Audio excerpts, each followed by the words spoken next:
एक जंगल में एक जादूगरनी रहती थी। उसे बहुत ही सुंदर और अमर होना था, इसलिए वो एक शैतान की पूजा कर रही थी।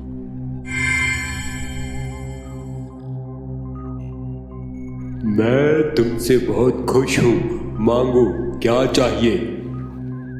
मेरे मालिक, मैंने ये कठोर तपस्या आपके दर्शन के लिए की है, और जब आप आ ही गए हो तो मुझे वरदान दो कि मुझे कोई मार नहीं पाए और मैं हमेशा के लिए बहुत ही सुंदर हो जाऊं। ठीक है, ये लो, आज से तुम्हारी जान इस भेड़िए में है। तुम इसकी अच्छे से देखभाल करो।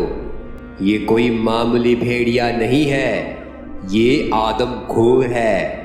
इसे हर तीसरे दिन एक इंसान का शिकार चाहिए, और अगर तुम्हें ऐसे ही अमर और सुंदर रहना है तो इसके खाने का इंतजाम करना होगा। जब तक इसे कोई नहीं मारता तुम जिंदा रहोगी।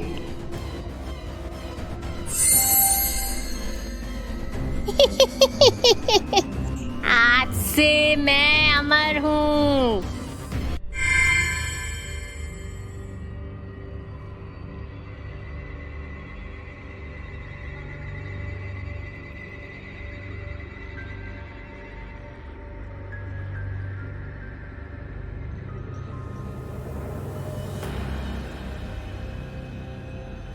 पहाड़ के ऊपर एक पुरानी झोंपड़ी थी और पहाड़ के नीचे तलहटी में एक गांव बसा हुआ था। ये जगह मेरे रहने के लिए सही है, मुझे यहीं रहना चाहिए। पास में ही तो इंसानों की बस्ती है, आज से यही मेरा महल होगा।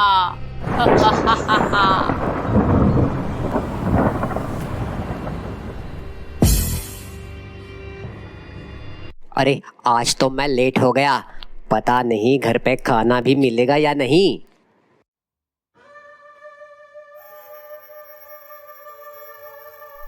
अरे छोड़ दो, कौन हो तुम?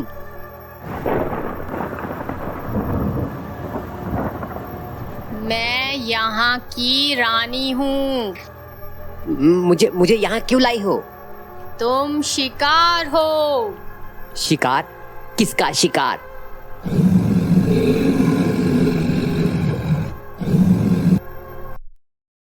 अगली सुबह एक गांव वाले की नजर पहाड़ पे पड़ती है। अरे बीजू, वो देख, पहाड़ के ऊपर एक महल बना हुआ है। रामू, ये रातों रात यहाँ महल कैसे बन गया? कल तो नहीं था। चल गांव वालों को बताते हैं।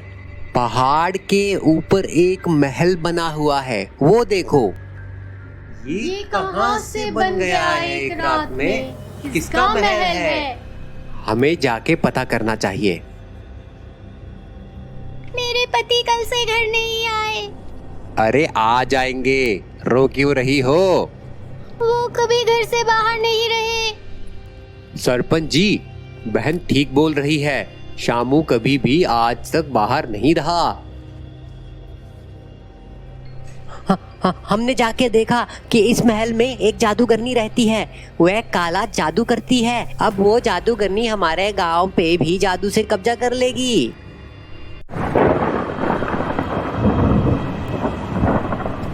मुझे खुश करने के लिए तुम सबको आज से अपने अनाज का एक बड़ा हिस्सा मुझे देना होगा। साथ ही हर तीसरे दिन एक आदमी की बलि चढ़ानी होगी।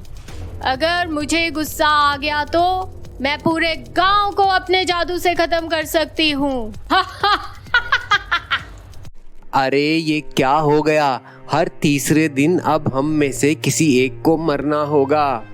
अरे बेटा, मैं जिंदगी जी चुका, मैं चला जाता हूँ। अपने गांव को बचाने के लिए मैं तैयार हूँ। गांव वाले रोने लगते हैं और वो भेड़िए का शिकार बन जाता है। इसी तरह कई साल बीत जाते हैं। हर घर में कोई ना कोई अपनी जान दे देता था गांव को बचाने के लिए, लेकिन जादूगरनी हमेशा जवान और खूबसूरत बनी रही। इसका राज कोई नहीं जानता था। इसी गांव के एक घर में महेश नाम का एक लड़का ये सब देखते देखते अब बड़ा हो चुका था। उसके पिता भी भेड़िए का शिकार बन चुके थे। पिता के मरने के बाद महेश ने खेती का काम संभाल लिया, लेकिन जितना भी अनाज वह मेहनत करके उगाता था उसका एक बड़ा हिस्सा जादूगरनी को देना पड़ता था। माँ, ऐसे तो हम कभी भी चैन से नहीं जी पाएंगे। इस जादूगरनी के कारण मेरे पिता की मृत्यु हो गई और अब किसी न किसी दिन मुझे भी जाना पड़ेगा। बेटा, तुमसे पहले भी कई लोगों ने जादूगरनी का विरोध किया था, लेकिन उसने अपने जादू से सभी को मार डाला। हम कुछ नहीं कर सकते बेटा। लेकिन माँ, कोई तो रास्ता होगा इस सब से बाहर निकलने का। बेटा, मेरी बात मान, जैसा चल रहा है चलने दे। महेश उस समय तो चुप हो जाता है, लेकिन उसके मन में जादूगरनी से गांव वालों को छुड़ाने की बात घर कर गई। अगले दिन महेश अपने खेत पर काम करने लगा और दोपहर को महेश एक पेड़ के नीचे खाना खाने बैठा। वहीं उसके बराबर में खेत में उसके चाचा भी खाना खा रहे थे। चाचा से महेश ने अपने मन की बात कही। महेश की बात सुनकर चाचा ने कहा, बेटा, बात तो तेरी ठीक है, लेकिन काम बहुत कठिन। इसमें तेरी जान भी जा सकती है। अगर गांव वालों को बचाने के लिए मेरी जान चली गई तो मुझे खुशी होगी चाचा। जान तो वैसे भी जानी ही है। आज से कई साल पहले गांव में एक किसान ने जादूगरनी को मारने की कोशिश की थी, लेकिन जादूगरनी को पता चल गया। फिर जादूगरनी उसे मारने वाली थी कि वो किसी तरह जान बचा के भाग गया। तुम उससे मिलो। उसका नाम मोहन है। वह पास ही के एक गांव में रहता है, लेकिन वह किसी से मिलता नहीं है। लेकिन क्यों चाचा? बेटा, उसे डर है कि कहीं जादूगरनी ने उसे मारने के लिए तो नहीं भेजा किसी को। महेश ने सारी बात समझ ली। अगले दिन वो दूसरे गांव चल दिया। वहां वह मोहन के घर पहुंचा। बहुत विश्वास दिलाने के बाद मोहन ने महेश से बात की। मैं एक बार रात को जादूगरनी को मारने के इरादे से उसके महल में घुसा।